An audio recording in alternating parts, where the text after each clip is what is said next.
Hi guys, welcome back. My name is Dom and today I'm going to show you how to make coconut burfi. So this is one of the coconuts which have fallen from our coconut tree.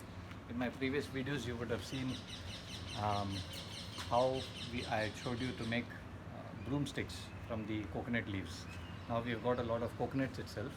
Cracking this open is also a challenge which I'll probably show you sometime later. But today I'm going to show you how to make a coconut burfi sweet. So barfi, the term barfi has come from the Persian word barf, which is to mean ice or snow, right? So that's why the sweet is whitish in color or a little transparent. It gets whitish when you use condensed milk, but we are not going to use condensed milk. We are only going to use 3 ingredients, which will be really easy for you to make. So I'm going to show you the ingredients now. By the way, this is my outdoor kitchen. So if it gets too hot in your kitchen, you can find a spot outside your house and set up your kitchen. It's really fun to cook in the open as well. So here we go. I've got coconut powder. Make sure that you grate it. You can also buy coconut powder separately. If you have a grater or a mixer grinder, you can use that. And fine grated. We're going to use about 2 cups of this. I'm using this cup measure.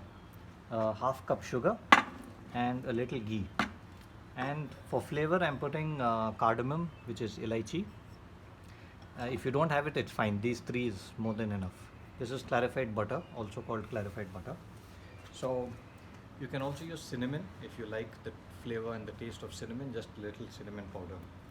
And let's see, this is pretty comfortable to cook out here.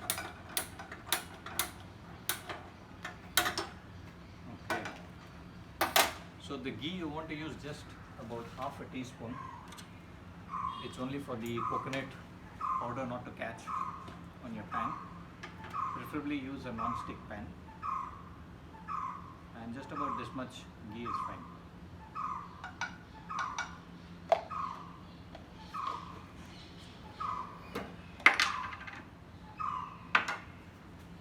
Then what you want to do is, after you grate the coconut, it's most likely going to be quite damp. So what we want to do is we want to get most of the moisture out from it, right? Once this heats up, I'm then going to add it. During this time, I'll also tell you a nice story about using jaggery in this. So I don't have jaggery, otherwise it would be really good with jaggery as well. Unfortunately, I wasn't able to get some. So here we go.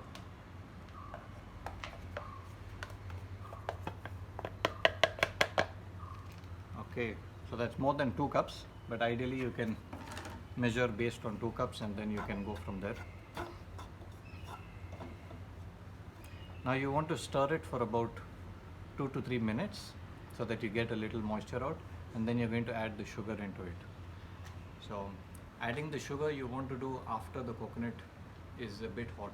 The reason being, if you put the sugar directly on the pan before the coconut, it's going to crystallize and it's going to give you what you call caramel, which is what they use on the for the topping of caramel custard, right? So put the sugar after the coconut is a bit hot, and then what happens is the sugar starts melting and it catches the coconut,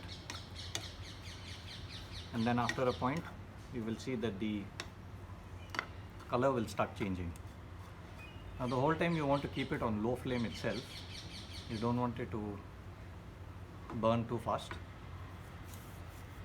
So in the meantime, I will tell you a nice story about jaggery.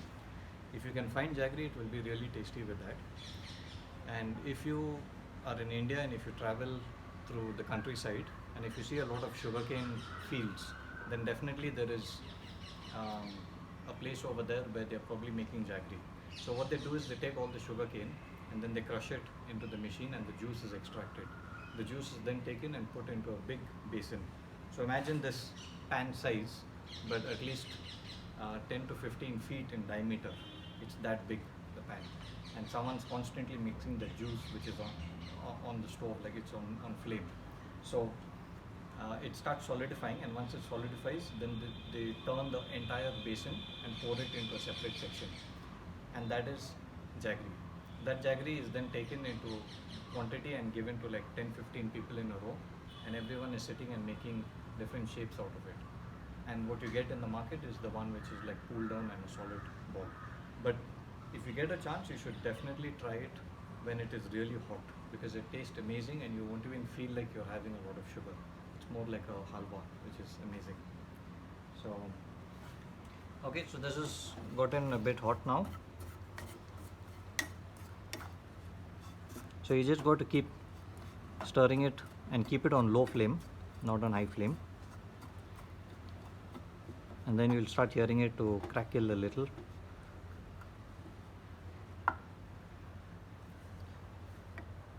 So once that is a bit hot, we will then go ahead and add the sugar in it.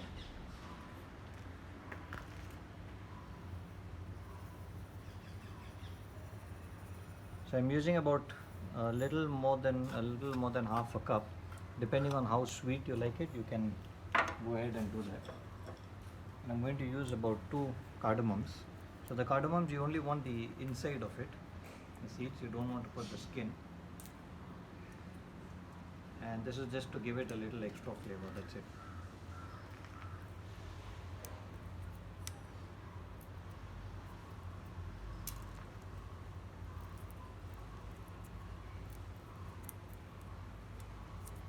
So yeah, and then you just keep stirring it.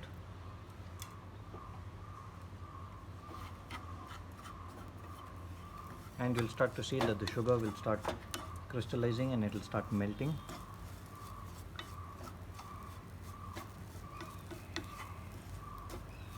So it's just 3 simple ingredients for you, and it's a really nice sweet. It's one of the famous sweets here in India. So if you notice, can you see the color is starting to change a little? So once you put the sugar, you want to keep it running for at least 4 to 5 minutes. Just constantly keep stirring it for 4 to 5 minutes till the color changes brownish, and then you can just take it off. That's it. It's simple. It will hardly take you about 10 minutes to make this. So yeah, so I hope you would try this at home, and based on how many people you have at home, you can put that much quantity. Just keep the ratio at 2 cups of coconut powder or shredded coconut, half cup of sugar, and half teaspoon of ghee or clarified butter. And then for additional taste, you can put cardamom or cinnamon. Anything is fine. But yeah, I hope you like the outdoor kitchen that I've set up, and you'll probably see a lot of the dried leaves from the coconut tree, which is to make brooms. So in the last couple of days, at least I think 4 or 5 leaves have fallen, and that's why we've collected everything to make some more brooms over here. So now you can see, yeah, you can actually get a nice smell of coconut. You can see the color starting to change now. So if you see that it's getting brown way too fast, then probably the flame might be a little high, so you can then reduce your flame. But then just keep stirring it for about 4 or 5 minutes, and if you notice, you can still see a little of the sugar cubes, so you want the sugar to completely melt. And if you're not sure about that, you can just take a little and taste it, and if it's a little crackling or crunchy, then you know that the sugar is not completely melted. So it should become completely fine, and you should feel only the coconut when you're eating it.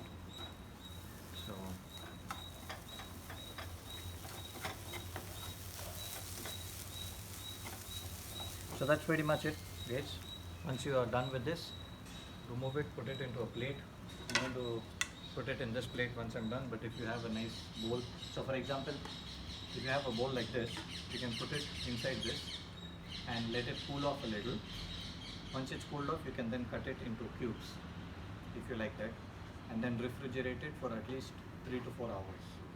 If you don't want cubes, you can put the entire thing in here and then collect a little and make small balls out of it, and that's pretty much it. Again, refrigerate it for about 3 to 4 hours. So it's that simple, guys. I hope you enjoyed this video, and definitely share it with people who like coconut a lot. and I'll see you in the next one. Cheers.